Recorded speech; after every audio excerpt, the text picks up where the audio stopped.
Dunia nggak ada apa-apanya, nggak ada apa-apanya. Saya udah 63 tahun nih hidup, udah tahu nggak ada apa-apanya, ribet-ribet kayak gini. Makanya nggak pusing sekarang, enjoy saja, bahagia. Ngobrol juga, mau makan, hayo, nggak apa-apa. Jadi nggak udah dunia laporan RUPS. Ini perusahaan ini sekarang nggak ada untungnya, biarin, terserah Allah ya kan. Yang penting tobat, beres. Dan dipikirin juga tetap nggak untung, betul dia. Ini dolar naik, punya nggak punya, ya udah diam, jangan. Bismillahirrahmanirrahim. Assalamualaikum warahmatullahi wabarakatuh.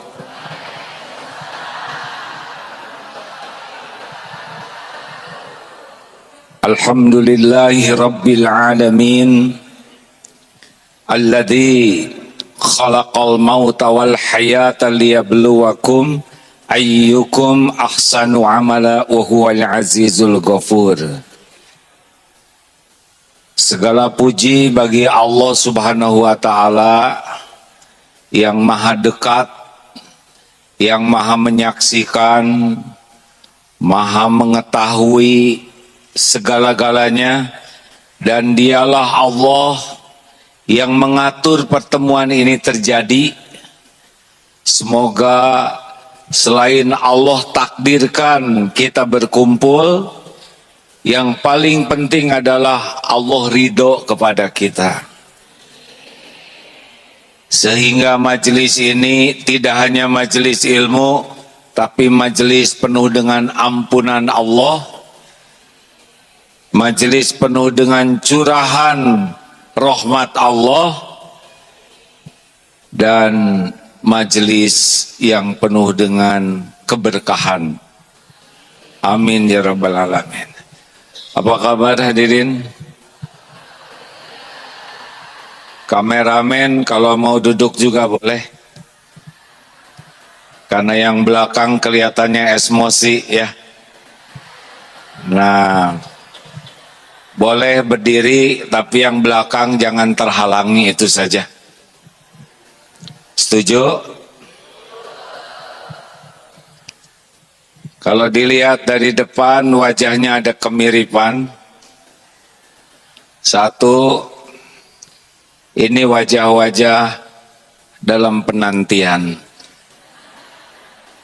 dalam antrian dijemput malaikat maut, betul? Ini serius hadirin. Tidak ada satupun yang hadir di sini kecuali sudah ditetapkan ajalnya. Makin hari makin dekat dengan saat kematian kita. Setiap yang hadir sudah ditetapkan tempatnya.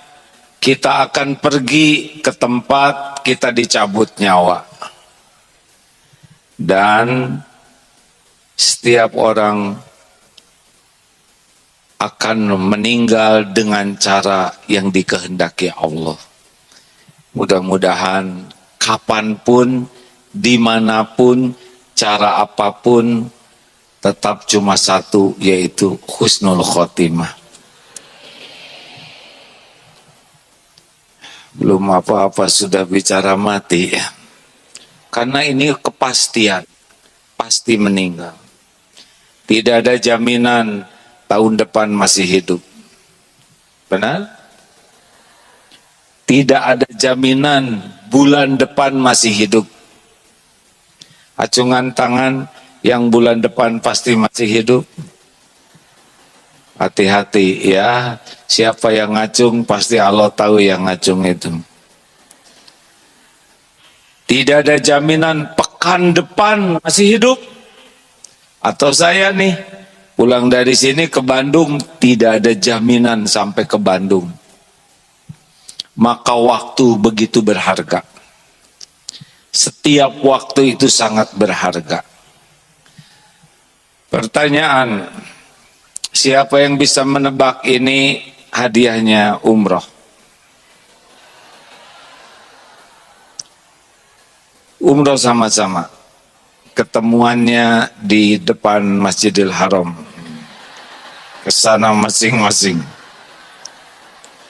Tebak apa yang ada di tangan ini?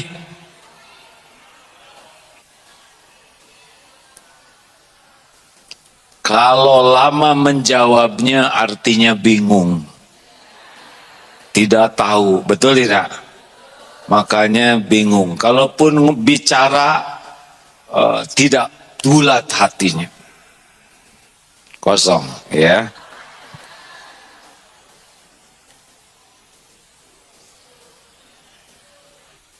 Apa yang ada di tangan saya? Kalau yakin, mantap bicaranya.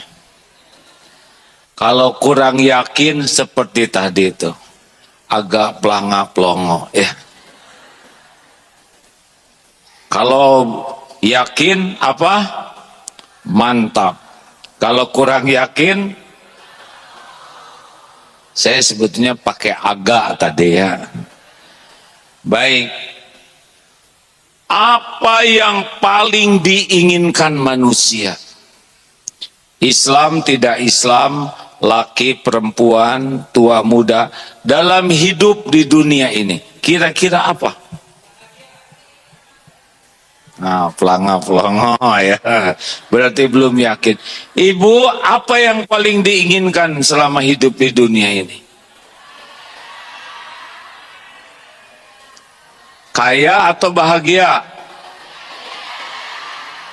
Banyak uang atau bahagia? Terkenal atau bahagia? Sehat atau bahagia?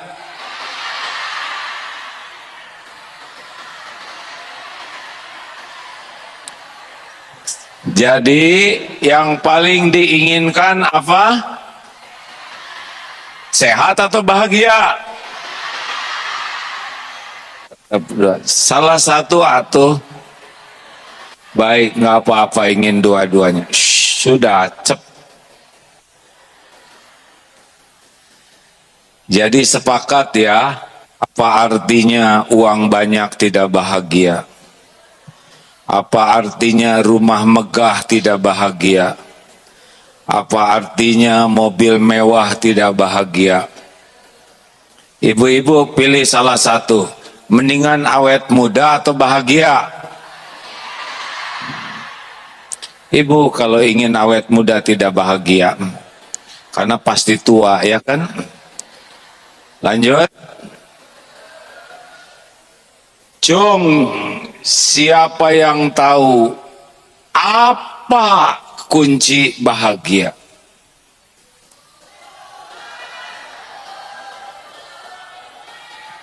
Nah, artinya apa nih? Artinya apa? Artinya bingung, belum tahu dengan pasti apa kunci bahagia. Banyak orang yang hidup sampai tua tidak tahu kunci bahagia yang sebenarnya. Akibatnya tidak begitu bahagia. Ibu wajahnya seperti agak lama di dunia ini. Tapi kurang pasti bahagia itu apaan? Mau tahu bahagia itu kuncinya ada berapa? 2. Bahagia di dunia dan bisa jadi bahagia di akhirat. Surat An-Nahl 97. Bahagia di dunia itu namanya hayatan thayyibah, kehidupan yang baik. Dalam segala keadaan selalu tenang, dipuji, dicaci, sehat, sakit, diangkat, diturunkan, lapang, sempit, senantiasa hatinya itu bisa menikmati episode apapun. Rezekinya cukup, dicukupi, ibadahnya nikmat. Apa kuncinya?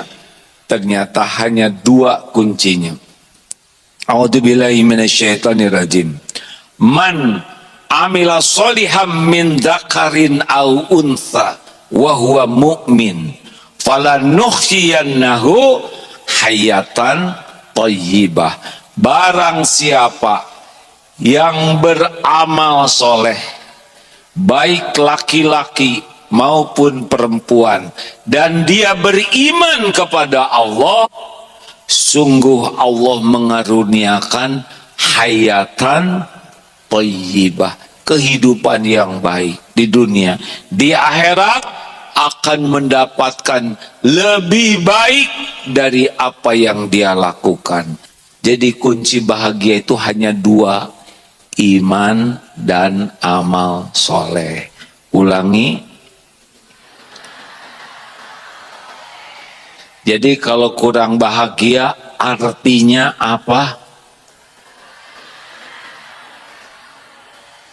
Pintar, kurang iman, dan kurang amal soleh. Jelas? Bukan kurang uang, bukan kurang aset, bukan kurang cakep, bukan kurang terkenal, bukan kurang tinggi jabatannya, tapi pasti kurang iman dan kurang amal soleh. Boleh merekam, tapi kalau lampunya dimatikan, lebih bagus. Nggak apa-apa, tinggal matikan lampunya. Pasti ibu tidak sengaja kan? Selalu berbaik sangka. Itu ada kertas yang menghalangi Bapak, boleh diturunkan, kasihan jadi miring seumur hidup. Copot saja Pak. Ya, kenapa hal-hal kecil kok dibahas? Karena ada dalil. Amalan yang sangat dicintai Allah adalah memasukkan kebahagiaan ke hati orang lain. Bahagia Pak? Bapak bahagia sekali karena dari tadi gini terus. Ya kalau sejam begini pulang begini, siapa yang tanggung jawab?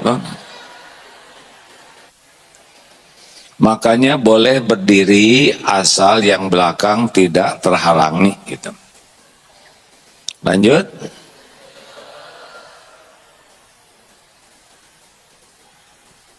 Ciri orang kurang iman ada 3. 1, selalu cemas dengan yang belum terjadi. Kejadiannya belum, tapi menderitanya sudah duluan. Kalau sudah ingat nanti, besok, lusa yang akan datang, dunia ini galau. Namanya GTA, galau tiada akhir. Kalau udah ingat ke depan, bukan tidak boleh ingat ke depan, yang tidak boleh itu diperbudak kecemasan. Pensiun 3 tahun lagi, menderitanya dari sekarang. Padahal siapa tahu bulan depan meninggal. Ya. 2, ciri kedua orang yang imannya masih kurang adalah kalau ingat masa lalu sedih, kecewa, sakit hati, terbelenggu oleh masa lalu, tidak bisa move on. Akibatnya sikapnya sering on lagi, ya begitulah hadirnya. Ada orang yang terus saja terkunci oleh masa lalu. Tidak bisa. Saya benci dengan dia tuh. Kenapa? Waktu SMA pernah menghina saya. SMA sudah selesai. Orang itu tuh itu beli rumah saya dulu, nawarnya luar biasa. Kapan? Waktu saya mau nikah dulu. Berapa orang yang hidupnya teraniaya oleh dirinya sendiri karena salah menyikapi masa lalu. Mikir. Ke depan cemas, ke belakang sedih, kecewa, sakit hati. Yang sekarang bagaimana? Capek. Pikiran capek, hati capek. Kenapa? Karena tiap urusan disikapi dengan nafsu. Jadinya ribet. Penuh dengan curiga, buruk sangka, celetak-celetuknya tidak enak. Kalau nanya, nanyanya nyepet. Kalau ngejawab, jawabannya nyelekit. Komentarnya tidak enak, sinis, meremehkan. Pendek kata, enggak nyaman saja. Kalau ibu-ibu namanya buribet. Kalau lelaki lah namanya masruwet. Masruwet. Jadi nggak nyaman aja. Dari mulai bangun tidur sampai tidur lagi tuh nggak ada enaknya. Kalau bunyi nggak jauh, keluh kesah, menghina, meremehkan. Bau apa nih, ha? Padahal dia yang menguap. Ini leher kayak gini, udah kayak babi hutan, pasti kolesterol naik. Dia merasa dirinya babi hutan. Kalau nyuruhnya kasar. Kalau menjawab, jawabannya menyakitkan. Kalau nanya, memojokkan. Orang seperti ini sangat tidak nyaman. Pernah dengar nggak orang yang seperti itu? Pernah dengar tidak? Jelas suaranya? Pasti jelas suara sendiri. Lah, suara siapa yang lebih jelas? Makanya ibu bapak, banyak orang yang hidup itu tidak bahagia. Ribet, capek, ingat ke depan capek, yang lalu sedih, sakit, yang sekarang ruwet, makin lama makin tua, badan makin gak enak. Itulah pentingnya kita tahu ilmunya bagaimana hidup bahagia. Halo? Bahagia tuh di mana sih sesungguhnya? Di mana? Benar, di hati. Ala inna fil jasad mudghah. Idza salahat salahal jasadu kullu wa idza fasadat fasadal jasadu kullu ala wahya al qalbu. Ketahuilah dalam jasad ini ada sesuatu nih, segumpal daging, kalau baik, baik seluruhnya, kalau jelek, jelek seluruhnya. Itulah yang dinamakan kolbu. Bukan kalbun ya, itu anjing, kolbun ya. Lanjut. Hati dibagi 3. 1, kolbun mayit. Ulangi. Apa itu? Orang yang hatinya sudah mati. Jasadnya manusia, tapi perilakunya lebih buruk dari binatang. Silakan dengar berita-berita tentang manusia keji, termasuk Israel itu.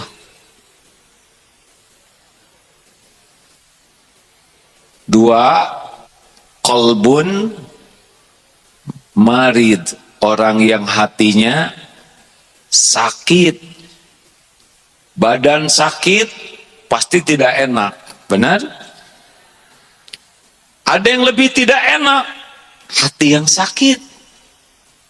Kalau orang hatinya berpenyakit, dia tidak nyaman dengan dirinya, akibatnya raut mukanya juga tidak nyaman dilihat. Walaupun sering ke salon, tutur katanya tidak nyaman didengar. Kalau nulis, tulisannya tidak nyaman dibaca. perilakunya tidak nyaman disaksikan. Orang yang berpenyakit hati tidak enak di sininya. Akibatnya memancar semuanya ketidakenakan. 3, qalbun salim. Inilah yang bahagia. Tenang, jernih, adem, ajeg, mantep, bijaksana. Apapun yang terjadi di dunia ini seperti berselancar di atas ombak. Dipuji, tenang. Dicaci, ada ilmunya.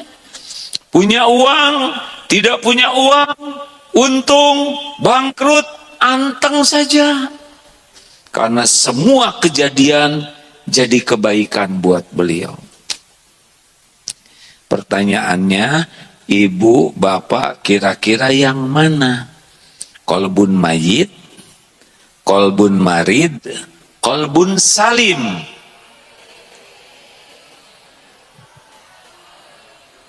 Qalbun salim? Gak apa-apa, pengakuan kan boleh saja. Ada yang kelewat. Ciri orang yang badannya sakit itu ngaku. Aduh, sakit kepala, saya sakit perut, saya sakit kaki. Tapi yang berpenyakit hati tidak ngaku itu. Tadi lupa saya menjelaskan. Boro-boro ngaku, dikasih tahu aja marah, Pak, yang berpenyakit hati. Ibu sepertinya ibu sombong. Kata siapa saya sombong? Boro-boro diobatin, dikasih tahu penyakitnya aja tidak mau. Maaf ya, kelewat tadi. Jadinya yang mana? Qalbun mayit, qalbun marid, qalbun salim. Tetap ngaku qalbun salim. Harus kita ini kerjain dikit ya. Acungkan tangan yang tidak punya dosa. Gak ada. Acungkan tangan yang dosanya sedikit. Gak ada. Yang dosanya sedang. Mana qalbun salim tadi? Acungkan tangan yang merasa banyak dosa. Tuh malah bahagia lagi. Jelas penyakit ini. Lain kali jujur ya Bu ya. Tinggal ngaku udah gak diapa-apain. Justru kalau ngakunya sudah baik, gak akan jadi baik. Baru mikir. Kalau apa? Saya jelas. Qalbun marid, banyak penyakit. Ada ujub, ada ria, ada sombong, ada dengki. Banyak di sini. Tapi ingin qalbun salim. Kenapa? Asy-Syu'ara ayat 8889. Ternyata yang berjumpa dengan Allah itu bukan yang hebat amalnya saja, tapi yauma la yanfa'u malu wala banun illa man atallaha biqalbin salim. Ingat hari tiada manfaat harta dan anak-anak kecuali orang yang berjumpa dengan Allah biqalbin salim.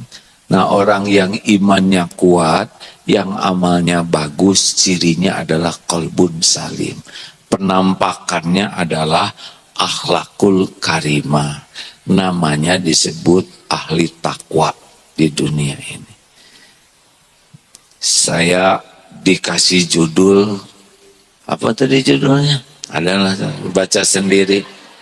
Jangan memperdebatkan yang sudah tahu. Apa judulnya?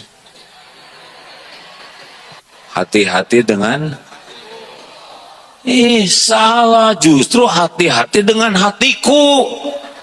Mau ngapain ngurus hati orang ya? Ganti judulnya. Hatimu nggak ada bahayanya bagiku. Justru aku terancam oleh hatiku. Benar betul. Nah, maka dalam kesempatan ini jangan ingat orang lain selain diri sendiri, ya. Stop. Karena kalau ingat orang lain, pengajian ini tidak berguna bagi kita. Ilmu hati itu harus ke diri sendiri. Nama penyakit hati yang kita bahas hari ini, maaf bagi yang sudah tahu, seguru seilmu jangan ganggu ya.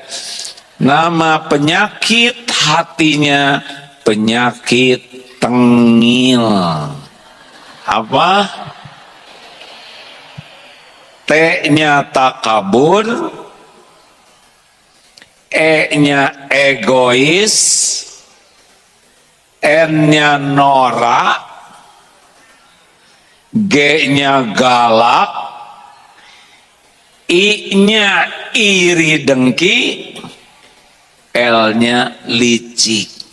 Ini nggak ada di kitab mana-mana, di ngarang aja supaya gampang diingat. Siapa yang paling tengil di antara kita? Inilah kesempatan mengevaluasi diri, ya. Nggak boleh ingat, oh ini persis nih dengan tetangga saya. Untung dia datang ke pengajian ini. Dengerin nih Bu, dia kata yang diomongin, ya Allah, ini petunjuk bagi yang di sebelah saya.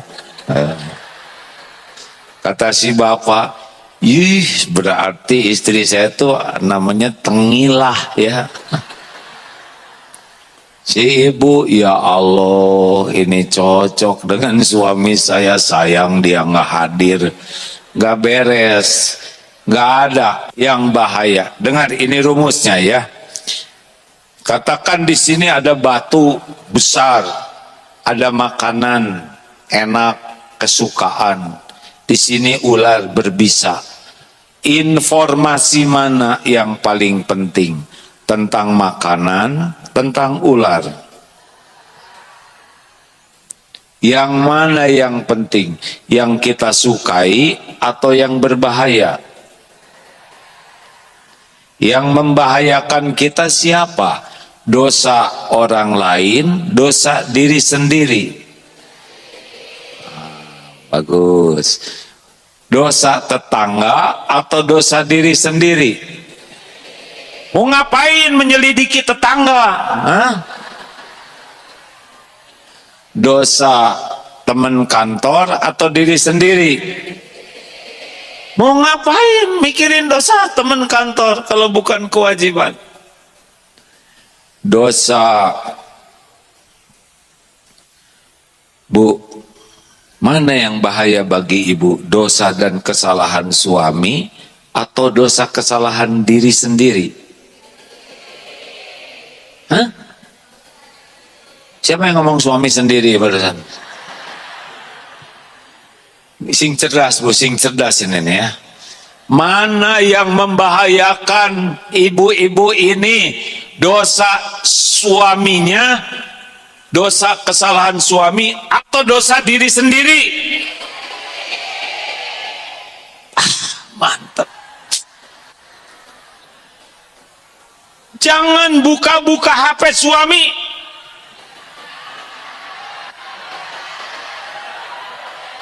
Baru aja dia omong. Emang agak berat.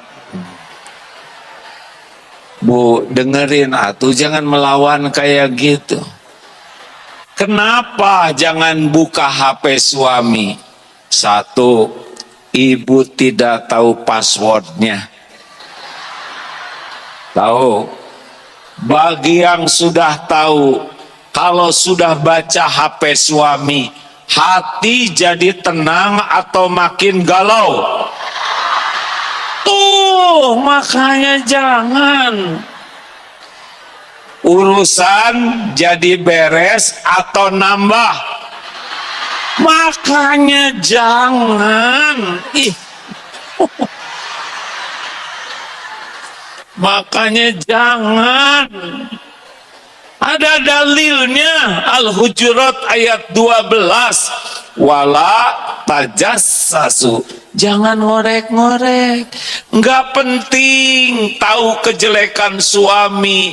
Yang penting suami bisa jadi baik. Daripada ibu ngorek-ngorek tetap jelek, makin jelek, mendingan ibu tidak tahu, suami jadi baik, kan begitu? Betul? Pegang nih rumusnya, lebih baik saya tidak tahu tapi jadi baik daripada saya tahu makin gak baik, saya juga makin ngaco. Pak, ini lelaki di sebelah sana, kan? Hari ini hari apa? Oh, cuti ya, alhamdulillah. Atau daerah pensiunan. Pak, shh, Pak, mana yang bahaya bagi Bapak? Dosa kesalahan istri atau dosa kesalahan diri sendiri? Enak aja, dua-duanya tahu. Lah kita kan lelaki, kepala keluarga. Ada dosa istri yang dipikul sendiri oleh istri, ada dosa istri yang dipikul juga oleh kita gara-gara jadi suaminya enggak bener. Diam, Bu. Kalau ibu bunyi artinya dengki. Diam. Ini membangga lihat suami lelaki kepepet. Diam. Setiap ibu bunyi jadi ketahuan penyakitnya apa. Oh iya, setiap bunyi bicara itu mempertontonkan aib kita. Kalau diam aman, tapi sekali ngomong ketahuan. Ini si dengki, si tengil. Gak aman banyak bicara. Nah, itu banyak bicara. Saya lagi ceramah, hadirin. Justru bermasalah kalau saya diam terus. Kan faliyakul khairon auliyasmut, berkata baik atau diam. Apa berkata baik? Zikrullah, amar ma'ruf nahi mungkar, ngajak orang jadi baik, mencegah orang dari perbuatan jelek, itu namanya faliyakul khairon, perkataan yang baik. Kalau enggak, diam. Itu yang aman. Baik, sudah habis belum waktunya? Atau enggak usah emosi begitu, biasa aja, Cak. Tinggal jawab belum. Ada masalah apa sih di daerah sini tuh? Perasaan dari tadi jawabannya salah melulu. Tengil. T-nya takabur. Saya harus lihat jam nih. Si ketinggalan wus. Takabur. Dalilnya sahih, la yadkhulul jannah, tidak masuk surga. Man kana fi qalbihi mithqalu dzarratin min kibr, yang di dalam hatinya ada takabur, sombong walau sebesar zarah. Kecil juga sudah cukup membuat kita celaka. Silsilah takabur itu datang dari iblis. Pada waktu Allah menciptakan Nabi Adam, iblis disuruh sujud, aba wastakbaro. Iblis enggan dan sombong. Ana khairu minhu, aku lebih baik darinya. Aku diciptakan dari api, Adam diciptakan dari tanah. Iblis tidak mau. Nabi Adam bikin dosa, memakan buah yang dilarang. Iblis juga bikin dosa. Nabi Adam diampuni, iblis dilaknat.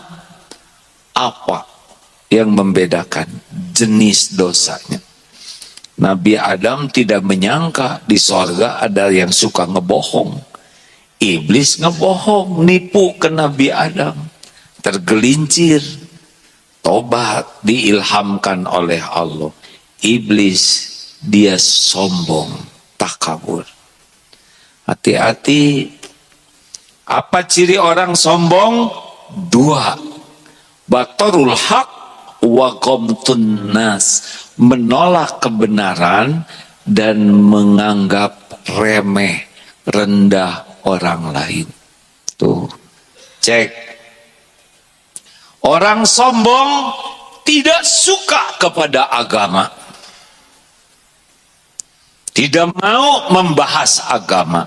Orang sombong tidak suka kepada Allah. Dia tidak mau menyebut nama Allah. Tidak kuat. Paling nyebutnya yang di atas. Jarang mulutnya nyebut nama Allah. Tidak suka kepada Al-Quran. Lebih sibuk dengan buku-buku lain daripada Al-Quran. Karena Al-Quran adalah kebenaran. Tidak senang kepada Nabi. Lebih sibuk mencari idola yang lain. Ini sombong nih ya. Nabi itu kebenaran, nyata. Tapi dia tidak mau. Tidak suka kepada Quran. Lebih sibuk banyak buku-buku lain daripada Quran. Tidak suka ke majelis ilmu seperti ini. Orang sombong tidak tahan. Enggak mau. Mungkin dia memfasilitasi, tapi dia sendiri enggak mau dengar. Orang sombong tidak suka kepada ulama. Karena ulama suka nasehatin kebenaran. Iya, benci aja ke ulama tuh. Juga orang sombong tidak mau gaul dengan orang-orang yang senang belajar agama. Jangan ngaji terus. Kenapa ibu-ibu ngaji terus? Orang sombong tidak suka mendukung dakwah. Dakwah tuh bagi dia dianggap sesuatu yang tidak bagus. Hati-hati. Itu cirinya. Diberi nasihat nggak mau. Diberi saran ngambek. Dikritik musuh. Aneh.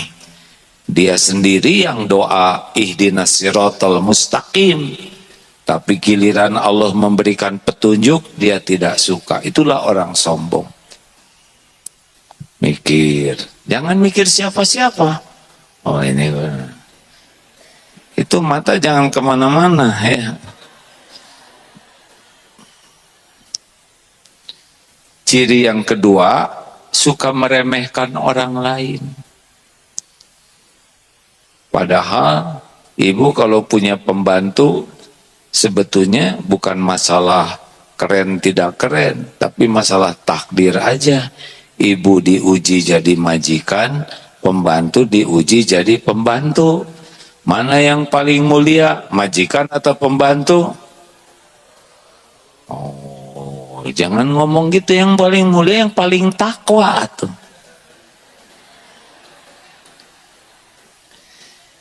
Udah langsung ngobatin aja. Obatnya apa? Tawadhu, rendah hati. Ngomong-ngomong, apa yang mau disombongin kita ini ya? Asal setetes mani. Semuanya. Ujungnya, maaf ya, jadi bangkai kita ini. Sehebat apapun, nggak ada yang mau deket dengan kita kalau udah meninggal. Suamiku, mengapa engkau meninggalkan kami? Nangis ibu. Kenapa ibu sedih sekali? Saya sangat cinta ke suami. Benar. Benar. Ya udah, jenazahnya disimpan di kamar. sama ibu. Mau tidak? Nggak mau. Terus suami goyang-goyang kaki, kabur, nggak percaya. Kita udah meninggal mah Pak, udah lewat. Ini direktur utama paling berjasa karena beliau sangat baik, maka jenazahnya akan kita simpan di ruang rapat. Nggak ada yang rapat. Horor. Jangan sok keren Pak. Kita udah meninggal mah orang udah nggak mau deket-deket kita. Nama kita aja udah gak disebut. Coba kalau nanti saya meninggal ya, mana Agim? Mana? Nggak mungkin. Di mana jenazahnya gitu. Jangan sok keren. Kalau kita meninggal coba berapa lama? Nanti kalau kita meninggal orang-orang datang. Apakah benar ngedoain? Belum tentu. Datang malah posting tuh jenazahnya tuh. Cuman gitu. Udah gitu pulang. Sibuk dengan kegiatannya. Mungkin yang tertinggal di atas kuburan kita, sekitar kuburan hanya keluarga dekat kita. Berapa lama akan nunggu di sana? Enggak lama. Lama-lama sejam, 2 jam pulang. Kita tinggal sendirian di sana. Jangan sok keren lah. Dan kemana-mana kita bawa kotoran, ya kan? Yang sembelit udah 3 hari udah ngumpul di sini. Maaf ya, kentut bau, betul tidak? Jadi apa kerennya? Tiap lubang di tubuh kita ini mengeluarkan kotoran. Ini ngeluarin keringat. Kalau bayi berkeringat, seneng ya. Tapi makin tua beda. Gak tahu gimana aromanya jadi beda. Mungkin tercampur dosa ya. Iya kan? Hidung kotoran. Belek kotoran, sini kotoran. Mau keren gimana? Kita dihormati orang karena Allah menutupi aib, dosa, maksiat, kejelekan, kekurangan kita. Itu yang membuat kita masih dihargai. Ini ribuan orang datang. Katanya mau dengerin ceramah Aagin. Kenapa saudara mau datang? Kenapa saya diundang? Karena Allah menutupi aib, dosa, kejelekan, kekurangan Abdullah Gimnastiar. Itu aja. Kalau dibuka, bubar pasti.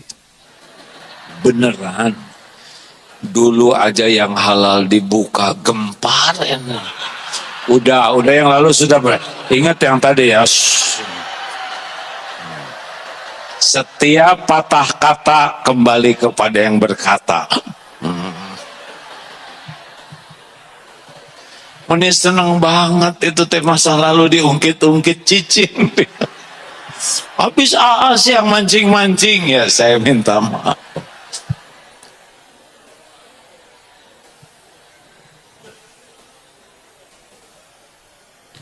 Lihat di negara kita Pak, jabatan tinggi, ketua titik-titik, menteri, jenderal, dibuka dikit oleh Allah aibnya, seketika jatuh. Benar? Nggak usah sombong lah. Oleh Allah dibuka mah gosong kita seketika. Kenapa Raden ini, bapak-bapak masih dihargai istrinya? Karena istri tidak tahu kelakuan bapak yang sebenarnya. Langsung nunduk tuh. Gak ada yang berani lihat saya. Gak usah sombong ya. Gimana caranya? Selalu belajar.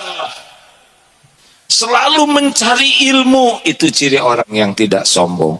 Selalu senang mendapatkan nasihat. Selalu senang mendapatkan saran, bahkan kritik pedas level 10 tetap dinikmati.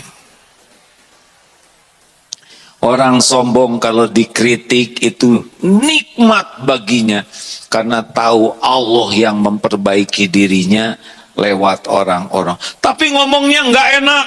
Omongan yang tidak enak itu menggugurkan dosa kita.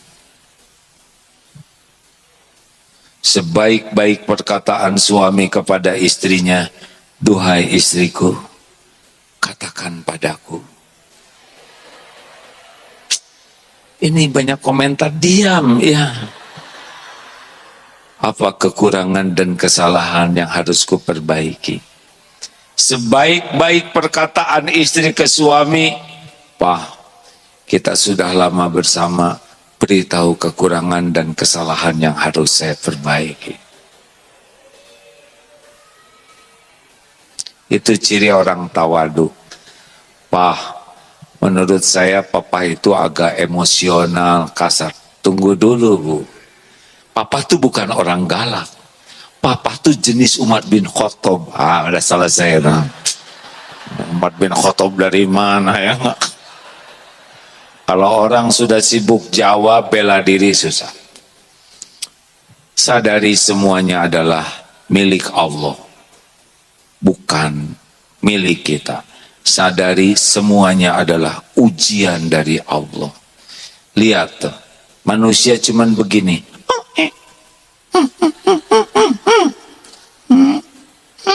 Selesai. Iya kan? Saya dakwah sudah agak lama di Istiqlal dari tahun 99. Sudah banyak menteri agama yang ikut dia. Ganti-ganti.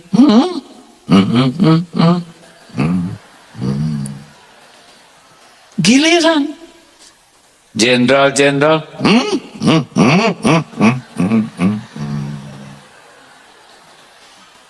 hanya mampir sebentar.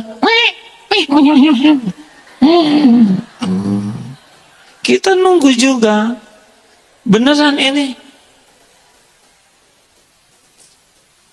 Jangan centil ya Bu ya. Capek. Apalagi kalau suami punya jabatan, istri biasa aja. Saya dari keluarga tentara. Ayah saya seorang prajurit TNI. Jadi pernah punya pengalaman lihat-lihat. Itu kalau suaminya komandan, ada ketipu oleh casing. Sini sekolah dipasang, betul tidak? Padahal prajurit menghormat, ya emang digaji buat menghormatnya, bukan karena menghormat dia, ya kan? Halo? Kepaksa aja, nggak menghormat jadi masalah. Harusnya jangan bangga karena yang dihormat casing. Kalau udah pensiun, udah selesai tuh hormat-hormat kayak gitu. Istri komandan, atau jangan ikut campur.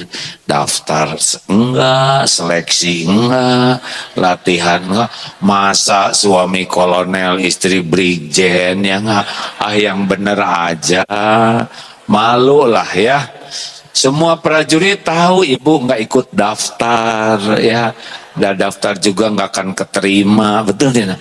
Nah, jinak aja ya Bu ya. Halo. Dan yang lebih repot anak komandan, nggak jelas sama sekali ya kan? Di sekolah nilainya blekok, kejadian, tapi galak. Ini ketipu casing, nggak bisa bahagia. Hormati orang lain. Kata Imam Hasan Al-Basri, tawadu itu tidaklah keluar dari rumah melihat orang lain kecuali berbaik sangka orang lain lebih baik dari kita. Lihat yang masih muda ini. Masih muda, berarti dosanya lebih sedikit dari saya. Hormat. Ini nih udah tua nih. Berarti pahalanya lebih banyak, amalnya lebih banyak, sujudnya lebih banyak, zikirnya lebih banyak, Ramadannya lebih sering. Hah? Lihat yang tergelincir bikin dosa. Siapa tahu dosa ini yang mengantarkan tobat nasuha. Berapa banyak yang gara-gara dia dosa jadi tobat, jadi bagus. Ada ibu-ibu ditangkap, masuk penjara, di penjara hafal Quran. Kenapa ibu-ibu ini belum hafal Quran?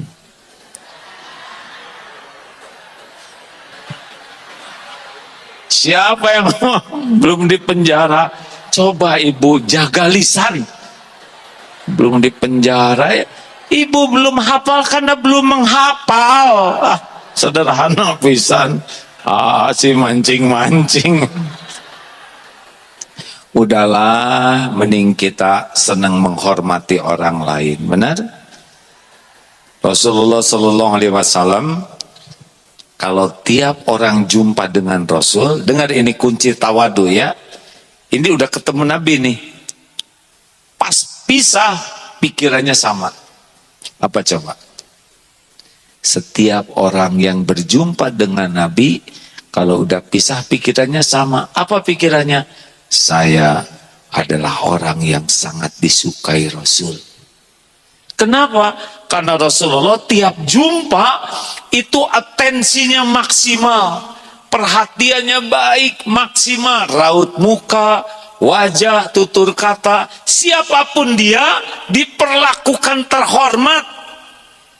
Jadi tiap yang ketemu tuh merasa, oh Rasul tuh sangat suka kepada saya. Tuh latihan tawadu begitu. Tidak ada orang yang tidak puas berjumpa dengan beliau.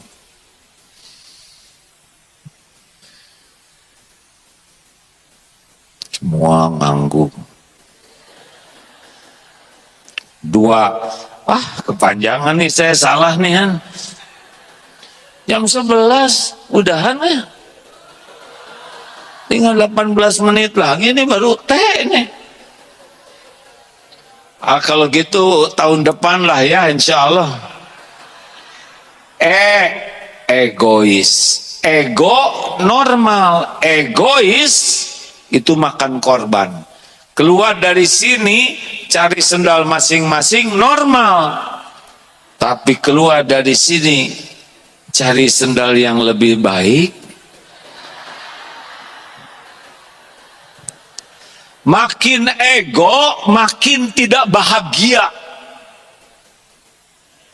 Karena kita jadi memikirkan apa yang untuk kita. Salah. Bahagia itu bukan dengan mendapat. Bahagia itu dengan memberi. Khairun nas anfa'uhum linnas. Sebaik-baik manusia, manusia yang paling banyak manfaatnya. Sebaik-baik amal adalah membahagiakan orang lain. Jadi kalau kita ingin bahagia, pikirkanlah bagaimana kita membahagiakan orang.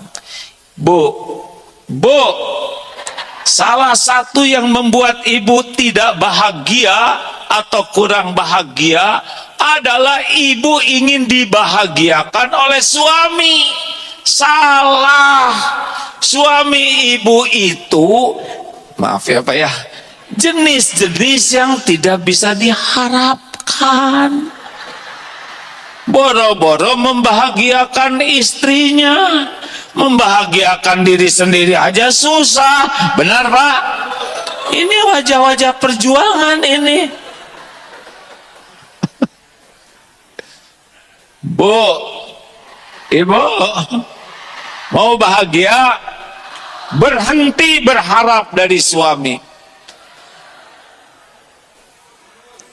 Percayalah Bu, ibu mungkin sekarang rada susah. Nanti ibu kalau lagi galau, lagi nggak enak hati, lagi bete, periksa hati ibu. Pasti lagi berharap ke makhluk.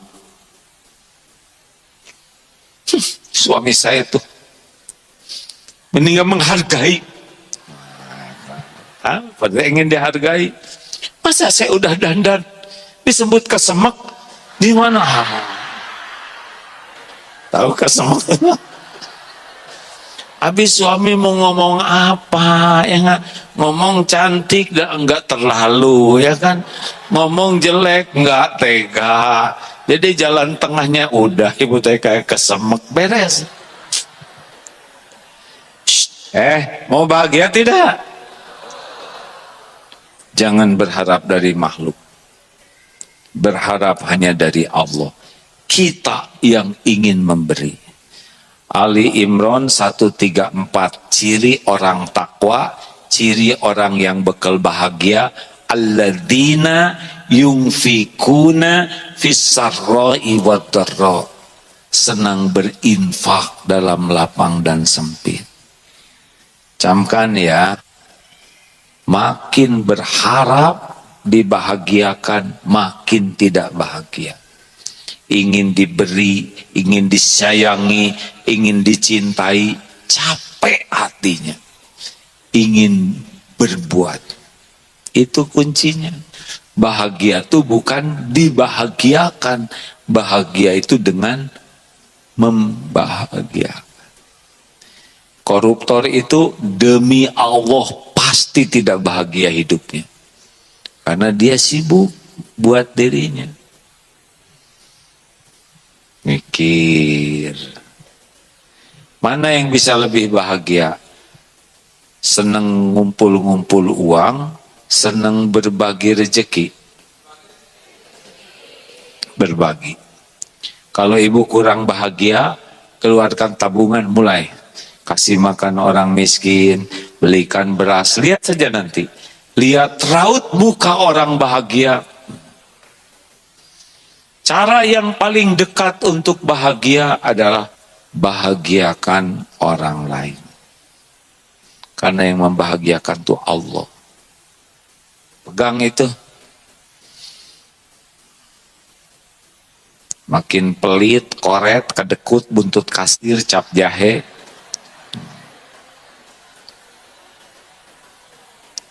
Coba tes dulu. Kalau punya uang 120.000, yang mana yang disedekahkan? Jujur. Jujur. Ternyata bukan 2 lembar, tapi 3 lembar. 125. Jadinya yang mana? Sudah jelas kan? Kebayang nasibnya. Keselip ternyata 4 lembar 127. 2.000, ya sudahlah, terserah aja. Makin pelit makin tidak bahagia. Mau bahagia, bahagiakan orang lain. Mana qasad shadaqatun min mal, tidak akan berkurang harta dengan sedekah. 3. Nora. Nora itu orang yang sibuk dengan penilaian orang lain, penilaian makhluk. Capek. Siapa di antara ibu-ibu yang paling tidak tenang? Yang paling ingin kelihatan lebih dari kenyataan. Ingin kelihatan langsing, tahan napas gitu. Jadi matanya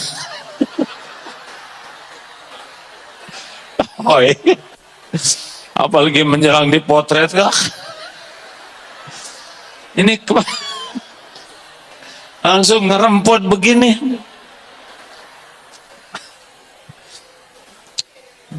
Bu, ibu, mau bahagia enggak?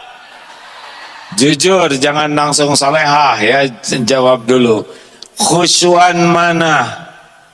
Sholat atau dandan? Itu yang bikin ibu tidak bahagia. Demi penilaian orang habis-habisan. Tapi sholat demi penilaian Allah Tuhan kita sisa aja. Hah?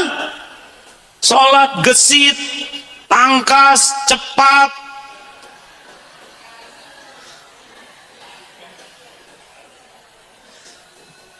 Mau apa sedangkan bahagia itu milik Allah? Nggak bisa bahagia dengan centil, Bu. Bukan tidak boleh dandan. Apakah wanita boleh ingin kelihatan cantik? Dia lelaki. Bolehkah? Bolehkah wanita ingin kelihatan cantik? Boleh. Yang tidak boleh itu lelaki kelihatan cantik. Jadi ibu boleh ingin kelihatan cantik untuk siapa? Suami siapa? Kita tahu di rumah kayak apa ya kan? Ngomong melulu loh. Kita sisa kan Pak? Mau ngaji dandan, kondangan dandan, pulang dari acara tinggal kita di rumah nunggu kok. Wih, rambut.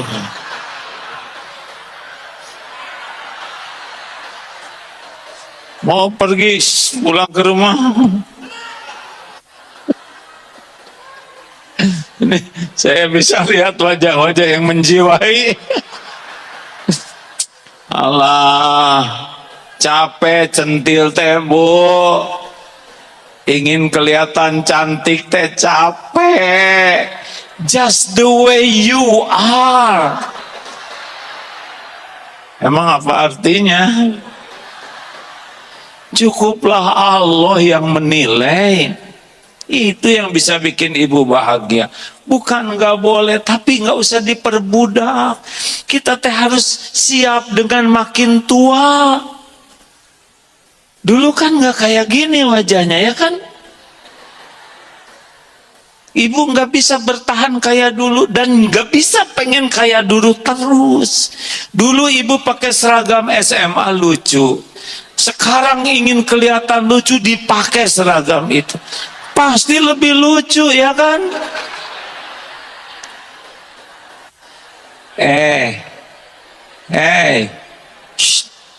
Nggak usah capek dengan penilaian makhluk.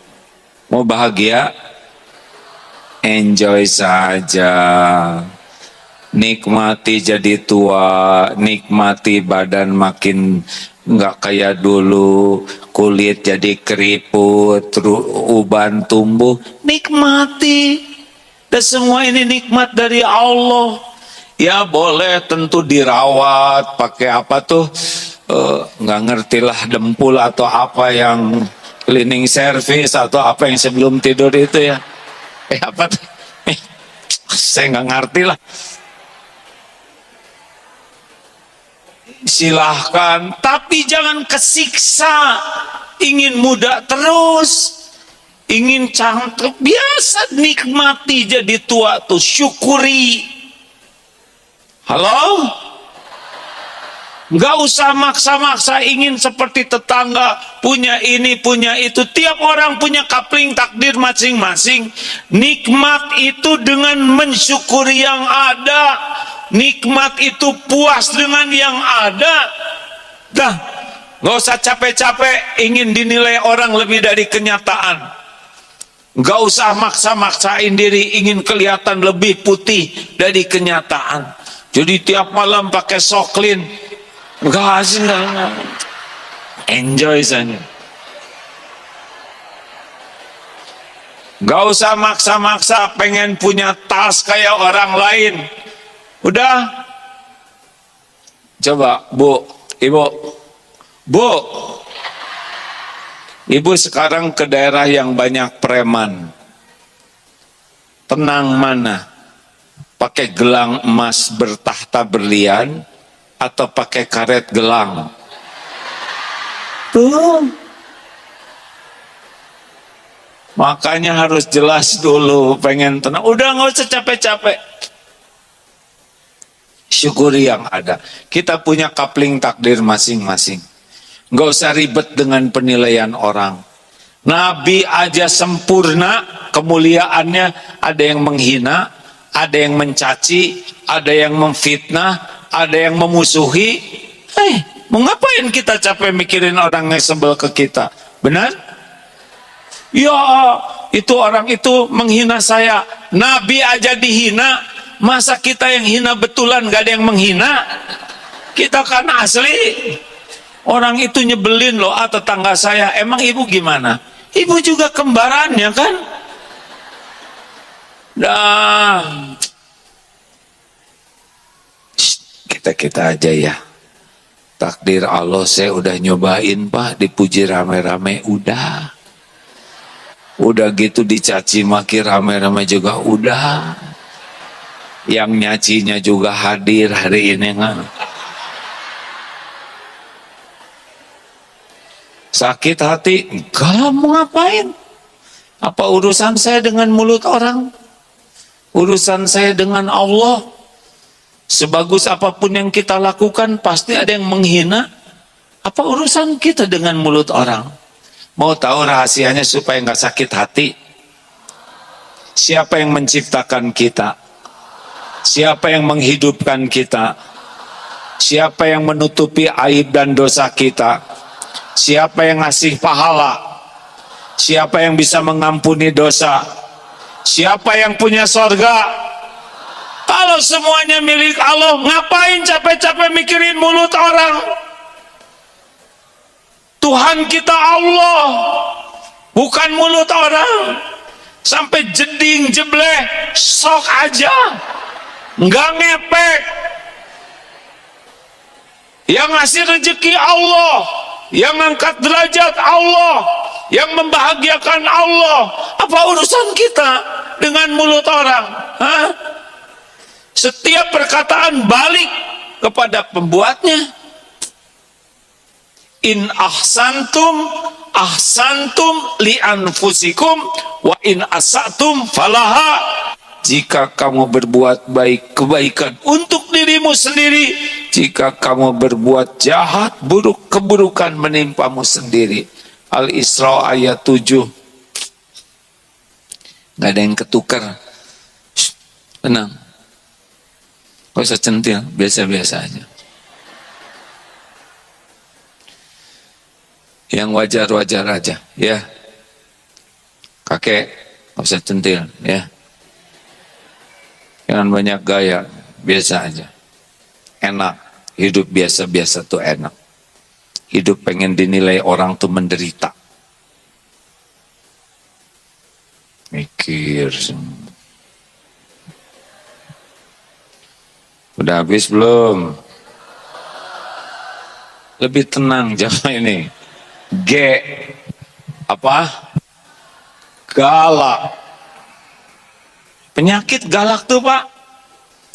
Coba tadi Ali Imran 134 ciri orang takwa. 1, alladzina yunfikuna fis sarra'i wad dharra. Ahli takwa tuh senang berinfak dalam lapang dan sempit. Coba selanjutnya, wal kadhiminal ghaidha, menahan amarah, wal afina 'anin nas, memaafkan orang-orang, wallahu yuhibbul muhsinin, dan Allah mencintai orang yang berbuat kebaikan. Hati-hati nih ya, sering pengajian, sholat di masjid, baca Quran, tahajud, tapi mudah marah. Enggak begitu. Orang takwa itu bisa nahan marah. Orang takwa itu enggak memendam benci, pemaaf. Orang takwa itu senang membalas keburukan dengan cara yang lebih baik. Saya heran nih yang suka marah-marah nih. Marah normal, tapi mudah marah, marah-marah terus, nggak bisa berhenti marahnya, itu yang nggak normal. Lelaki, bapak-bapak, mau tidak punya istri yang bangga kepada suami? Jawab, mau tidak? Hormat kepada suami, nurut sama suami, mau? Tidak pernah rewel, mau? Tidak pernah ngungkit-ngungkit, mau? mau tidak? Gimana caranya? Gimana caranya? Nah, bingung kan? Nih dengerin. Dengar. Bu, kalau ibu melakukan kesalahan, maunya dimarah oleh suami, dicuekin, atau dinasehati dengan lemah lembut? Jawab semuanya. Dimarah mau tidak? Dicuekin mau tidak? Catat lelaki ya. Kalau istri salah, jangan marah-marah. Jangan cuekin. Nasihati dengan lemah lembut. Dinasehatinya di depan anak-anak atau secara pribadi? Jangan suka nasehatin istri di depan anak-anak. Catat. Nasehatnya mau panjang lebar atau simple? Simple. Mau bertele-tele tidak? Jangan bertele-tele. Simple. Udah gitu, mau dimaafkan nggak oleh suami? Dimaafkannya sesudah minta maaf atau sebelum minta maaf? Catat. Jadi maafkan istri sebelum istri minta maaf. Mau nggak ibu diungkit-ungkit kesalahan yang lalu? Mau tidak? Jangan ngungkit-ngungkit. Gitu Bu? Jadi coba tenang Pak, jangan gugup, tenang ini ya. Ini serius nih. Jadi kalau istri salah jangan marah-marah, jangan juga dicuekin, tapi nasihati dengan lemah lembut secara pribadi dan jangan panjang lebar. Semakin ringkas semakin bagus kan Bu? Bagus. Jangan ngungkit-ngungkit yang lalu. Fokus yang ini aja. Udah itu sebelum istri minta maaf langsung dimaafkan. Udah gitu mau nggak Bu? Sesudah dimaafkan oleh suami, suami langsung ngasih uang banyak. Mau tidak? Kalau suami ibu seperti itu, ibu bangga tidak? Respect tidak? Ibu hormat sama suami begitu? Mau nurut? Gak akan rewel? Bereslah. Baca ayatnya, itu Quran loh Pak. Ali Imran 134. Satu ayat itu udah cukup tuh nyelesain mama ini. Beneran.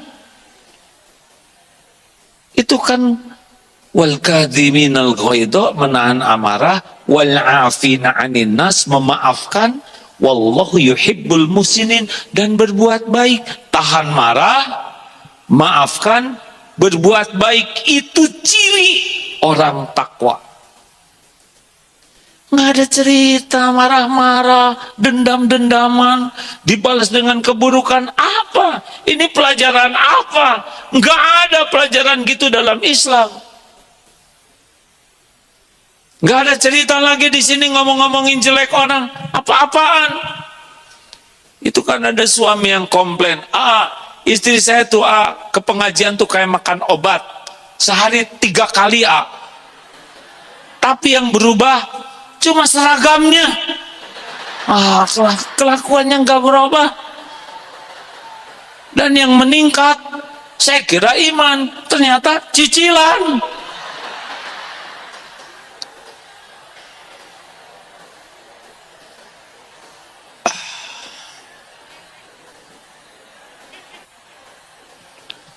Udah cukup. Bu, Nggak usah marah-marah lah. Maafkanlah. Enak jadi pemaaf tuh. Ini Ali Imran 134. Jadi gimana doa? Masa saya nggak boleh marah? Tegas dan santun, itu kuncinya. Kalau marah dengan tegas apa bedanya? Kalau marah itu nggak jelas dan zolim. Kalau tegas itu fakta dan aturan. Contohnya gimana? Preng, piring pecah. Bibi, aduh, aduh, aduh. Hancur rumah tangga ibu. Hancurkan aja, hancurkan aja. Marah atau tegas? Marah atau tegas? Nggak jelas, ya kan? Di mana mata kamu, Bibi? Marah atau tegas? Pakai nanya mata lagi, ya kan? Si Bibi lebih cerdas. Ini, Bu. Apa kamu ngejawab? Hah? Dasar orang kampung. Kita kan di kampung se-RT, Bu. Diam kamu. Cuman beda takdir aja, ya kan? Gak boleh. Jangan marah-marah. Memalukan. Jauh dari takwa. Pemarah itu jauh dari takwa. Jadinya bagaimana? Preng, piring pecah. Selalu dua hal. Fakta dan aturan. Preng, suara apa ya, Bi? Maaf, Bu. Piring pecah lagi. Oh ya? Gimana ceritanya? Selalu fakta. Ya, saya barusan lagi bete nih, saya banting aja. Oh, piring yang keberapa? Lihat fakta kan? Maaf, Bu, piring terakhir. Jadi udah habis selusin, Bi. Pas hari ini genap, Bu, selusin. Oh, baik. Bibi ingat nggak perjanjian kerja di rumah ibu? Ingat aturan. Tadi fakta, aturan. Ya, Bu, saya ingat. Gimana? Kalau piring, gelas pecah satu losin, berarti saya harus berhenti kerja di rumah ibu. Udah satu losin, udah. Jadi gimana menurut Bibi? Ya artinya saya harus udahan kerja di rumah ibu. Bi, itu kesepakatan kita ya. Keluarin uang. Ini sekedarnya buat pesangon. Kalau nanti belum dapat kerjaan baru, mudah-mudahan manfaat. Bi, maaf ya, Bibi nggak kerja lagi di sini. Mudah-mudahan nanti punya tempat kerja yang lebih baik. Lebih hati-hati. Dan mudah-mudahan piringnya terbuat dari baja. Nah, itu marah ya. Nggak boleh gitu. Terima kasih Bibi selama seminggu kerja di rumah saya. Banyak kesan yang mendalam. Itu juga nyindir ya. Lempeng aja, bener? Nggak usah pakai emosi ya. Tenang aja. Sama kalau ngajar santri juga, santri. Kalau lagi ngajar rame begini, boleh ngobrol. Tapi yang ngobrol berdiri. Kalau kelas 3 masuk kolam. Setuju atau tidak? Setuju. Beres. Lagi ceramah ada yang ngobrol. Kedengaran ada yang ngobrol. Silakan acungkan tangan. Yang jujur orang terhormat, tidak ngaku orang pengecut. Setiap orang bisa punya alasan. Mungkin ada alasan yang dibenarkan. Ngacung. Bagaimana ngobrolnya? Penting tidak? Enggak penting. Dia berdiri. Ada yang mau kemana? Mau ke kolam. Kenapa? Saya kelas 3. Oh iya, silakan. Beres ya kan? Ada perlu ditemenin di kolam? Enggak usah. Sakit hati tidak? Enggak. Salah saya. Beres. Enggak usah pakai marah-marah, ya kan? Bu, ya, sudah. Terakhir, 2 lagi ya? Udah nggak usah marah-marah, jelek marah-marah tuh ya.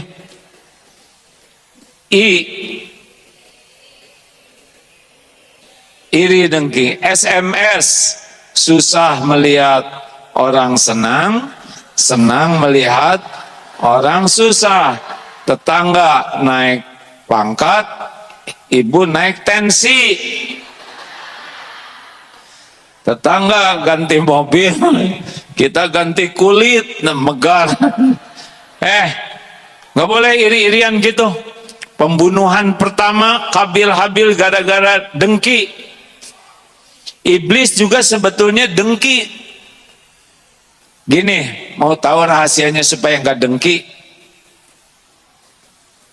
Kalau mau, kalau enggak harus jelas hadirin. Tiap orang tuh punya kapling takdir masing-masing. Jangankan sekomplek segini, seibu sebapak aja beda-beda. Lihat waktu lebaran, ya kan? Si bungsu duluan punya rumah, kita sulungnya nggak punya aja. Kenapa? Karena nikah dengan yang punya rumah, ya kan? Nggak usah iri, semuanya ada bagian masing-masing. Yang kedua, kalau kita iri tidak akan mengubah takdir seseorang. Tetap aja lancar. Yang Allah takdirkan jadi aja. Tapi mengubah diri kita habis pahalanya sebagaimana kayu terbakar. Rugi. Dan yang ketiga, kalau lihat orang dapat rezeki supaya enggak dengki, doakan. Semoga berkah. Ini sama tetangga umroh. Kenapa dia umroh? Iqra baru jilid 2 kok umroh sih? Kenapa haheho gitu? Dengki. Bu, ibu yang tetangga itu berangkat umroh. Alhamdulillah Allah yang ngundang. Ya Allah berkahi tetangga saya ini, Masya Allah. Walaupun baru 2 kali ngaji, tapi sudah engkau undang ke Baitullah. Doakan barokah, itu bebas dengki.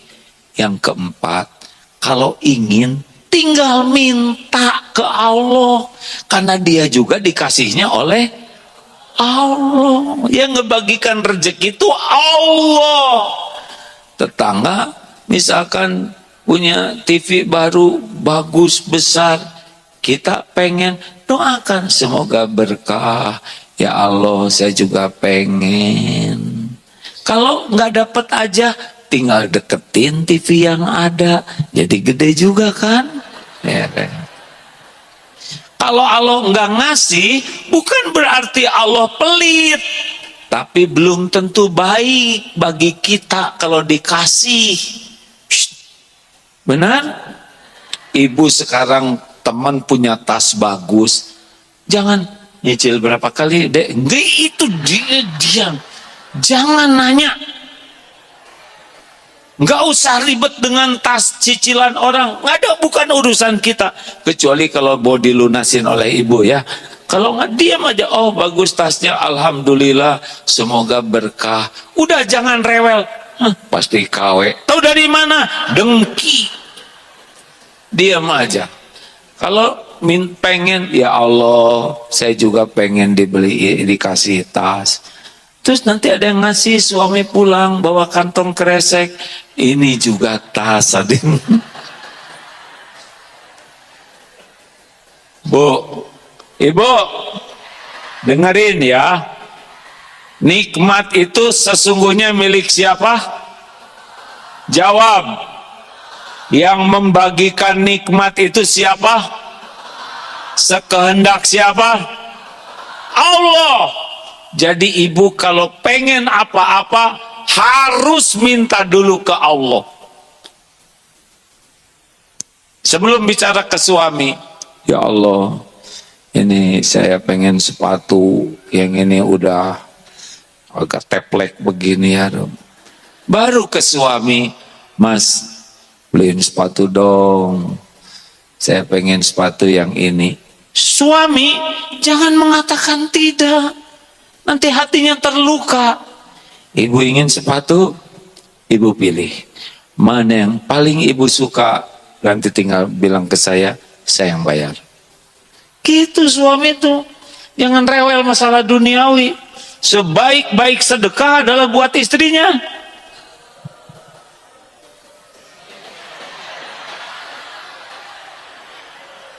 Udah gitu bapak juga doa sama Allah. Ya Allah, itu sepatunya udah banyak. Tiap warna kerudung pasti sepatunya ada yang sewarna. Saya sih mau aja ngasih, tapi takut istri saya jadi berat hisabnya. Tolong ya Allah, kalau baik mudahkan, kalau enggak baik jangan. Gitu. Dan juga keuangan sedang terbatas. Engkau tahu ya Allah. Gimana Bu? Ada yang cocok Pak? Alhamdulillah beres. Yang ngebulak-balik hati. Setuju? Enak. Minta ke Allah. Semuanya milik Allah. Wa idza sa'alaka ibadi anni fa inni qarib. Apabila hamba-hambaku bertanya kepadamu wahai Muhammad tentang aku, tentang Allah, katakan aku adalah dekat. Ujibu da'watad da'i idza da'an. Aku mengabulkan doa orang-orang yang meminta apabila meminta kepadaku. Minta ke Allah, minta ke orang bikin sakit hati. Betul? Terakhir, L, licik. Lawannya licik, jujur. Alaikum bisidqi. Hendaklah kalian jadi orang jujur. Fa inna sidqa yahdi ilal birri. Karena dari jujur mengantarkan kepada kebaikan. Dari kebaikan yahdi ilal jannah. Lihat garisnya ya. Jujur, benar, jadi baik, baik masuk surga. Kalau tidak jujur, yahdi ilal fujur, mengantarkan kepada kejahatan-kejahatan. Dari fujur yahdi ilan nar, bisa masuk neraka. Jadi grafiknya itu begini, jujur jadi baik, baik jadi surga. Tidak jujur jadi jahat, jahat jadi neraka. Makanya negeri kita ini agak lama jadi negeri baiknya kalau kejujuran belum jadi pilar. Sedih sekali di mana-mana sekarang nampak ketidakjujuran. Benar? Saya juga nggak tahu dari mana kok negara ini susah jujur itu. Coba saya nanya ke ibu-ibu, Bu, apakah ibu mau belanja dengan pedagang licik, pedagang jujur? Tuh. Apakah ibu mau anak-anaknya pembohong atau jujur? Ibu-ibu senang sama yang jujur. Apakah ibu ingin suami ibu jujur? Apakah mau tidak suami ibu jujur? Apakah ibu mau punya suami yang jujur? Jawab Bu, mau tidak? Tuh. Apakah ibu siap kalau suami ibu mengutarakan keinginan yang sejujurnya? Ini sekarang tahu masalahnya saya. Ini dia masalahnya. Nggak jelas si ibu teh ya. Kalau ibu-ibunya kayak gini gimana anaknya? Benar. Bu, mau tidak punya suami yang jujur? Mau. Apakah ibu siap? Tunggu dulu anak. Tunggu. Jujur apa dulu? Ya jujur mah jujur aja. Bu, ibu. Yang benar jadi ibu-ibu ya. Kalau jujur ya jujur. Bu, jangan nggak jelas kayak gitu. Barusan nggak enak bener dengernya ya. Mau punya, mau. Apakah ibu siap suaminya? Tunggu dulu. Harusnya siap. Perkara pingsan nanti dulu ya nggak? Pak, Bapak, Pak, apakah Bapak ingin punya istri yang jujur? Mau tidak? Mau tidak? Walaupun Bapak berapa banyak laki-laki yang tidak jujur mengharapkan istrinya jujur? Harus jujur loh Bu. Padahal dia sendiri enggak. Lelaki, kita lelaki jujur. Itu dia, kalau jujur saya babak belur.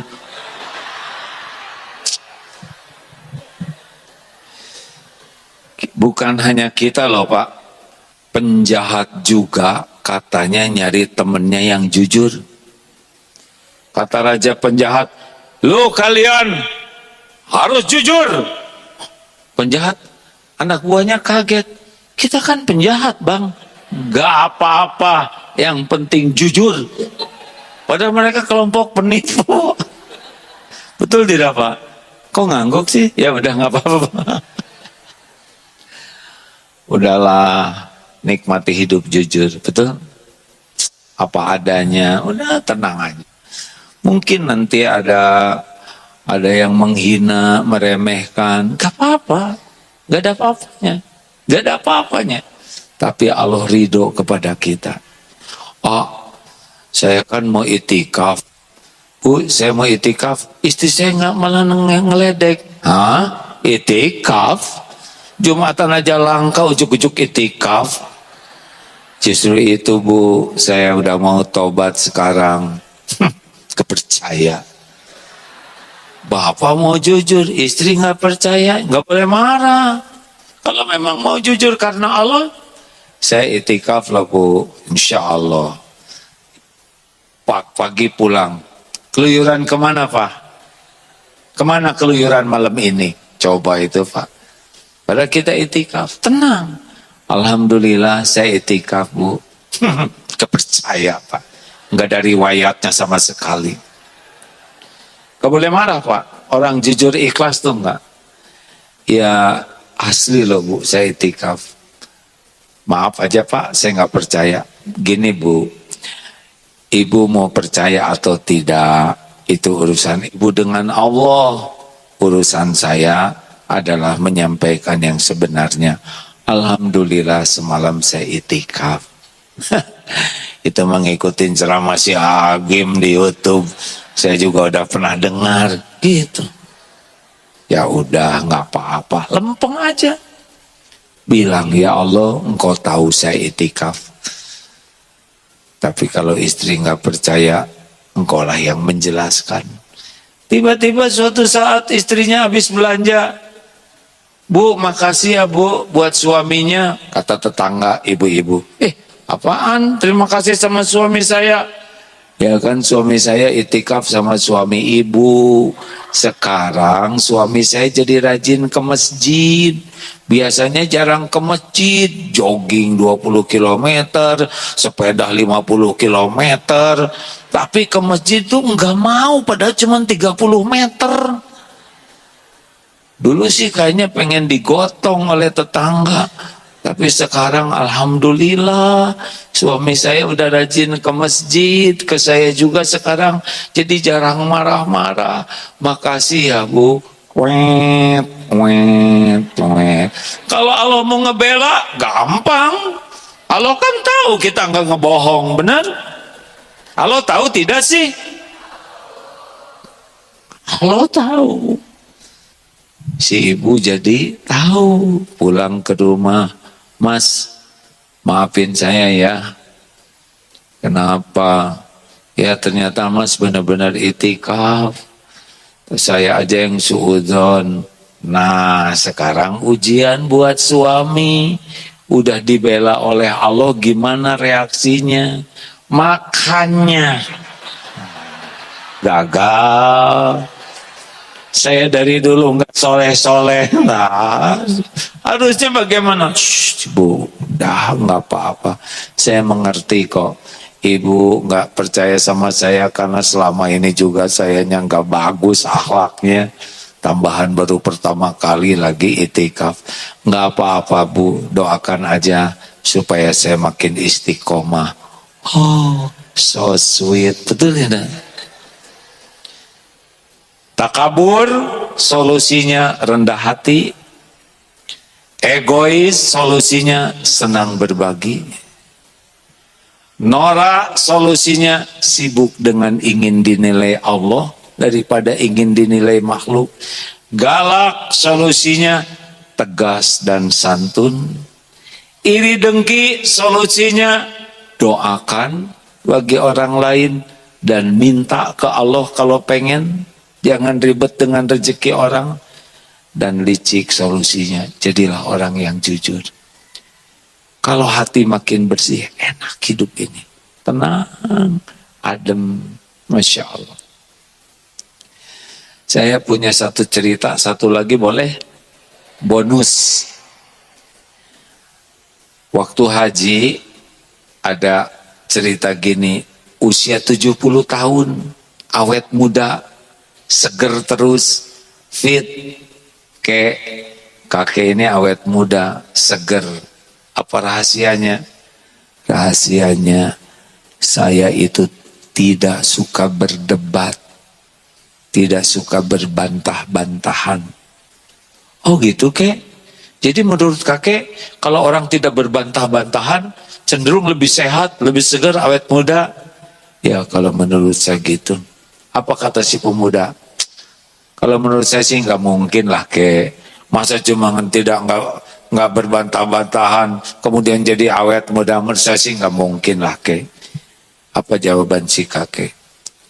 Saya setuju dengan pendapat saudara. Beres, yang udah dibilangin gak mau berdebat ya kan. Penyakit hati suka berdebat. Jangan suka berdebat. Mau makan berdebat, mau pergi berdebat, mau pakai baju berdebat. Buat lebih rileks. Ya, mau tidak nih? Gak worth it lah. Nonton sepak bola, nontonnya udah selesai, sama-sama nonton, udah gitu dibahas lagi. Ngapain? Udah selesai, betul tidak? Pilpres udah beres, dibahas lagi. Udah selesai, jangan ribet. Mau tidak? Jangan. Apalagi istri pakai baju yang mana aja, udah biarin. Yang makainya juga beliau, ya kan? Ibu juga nggak usah pakai nanya, Pak, baju yang mana yang cocok? Yang biru atau yang merah? Menurut Papa sih yang merah. Ih, si Papa mah yang biru, tahu yang bagus. Dia yang nanya. Dia yang nanya, yang udah gitu keluar teh hijau lagi, biarin. Ada usia 80 tahun. Kakek kok seger banget? Yang 80 nih Pak. Apa sih rahasianya? Kalau saya sih rahasianya kuncinya 2. Apa aja? 1, saya tidak mau marah-marah. Kecuali untuk urusan penting. Yang kedua apa kek? Yang kedua, ternyata urusan duniawi ini tidak ada yang penting. Bagi beliau hanya urusan akhirat aja. Jadi nggak marah-marah. Kek, spion copot tuh. Ada yang maling. Biarin, beli lagi. Bagi-bagi rezeki. Beres. Kek, listrik jadi naik nih sekarang. Makin mahal. Cabut. Hah? Dicabut gelap dong. Bayar. Beres. Tenang aja sih kakek. Ini bayaran makin mahal nih kek. Cucunya keluarin. Dikeluarin belum dong. Bayar. Kalem aja. Kenapa semua urusan harus bikin marahan? Halo? Dunia gak ada apa-apanya. Gak ada apa-apanya. Saya udah 63 tahun nih hidup. Udah tahu gak ada apa-apanya. Ribet-ribet kayak gini. Makanya gak pusing sekarang. Enjoy saja. Bahagia. Ngobrol juga. Mau makan, hayo, enggak apa-apa. Jadi enggak ada dunia. laporan RUPS, ini perusahaan ini sekarang nggak ada untungnya, biarin, terserah Allah, ya kan. Yang penting tobat, beres. Jadi pikirin juga tetap nggak untung, betul dia. Ini dolar naik, punya nggak punya, ya udah diam, ya nggak.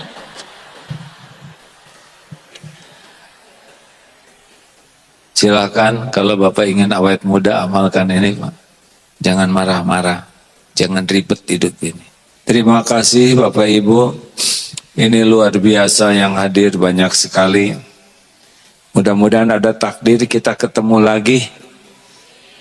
Kalaupun tidak di dunia, mudah-mudahan ketemu di sorga nanti.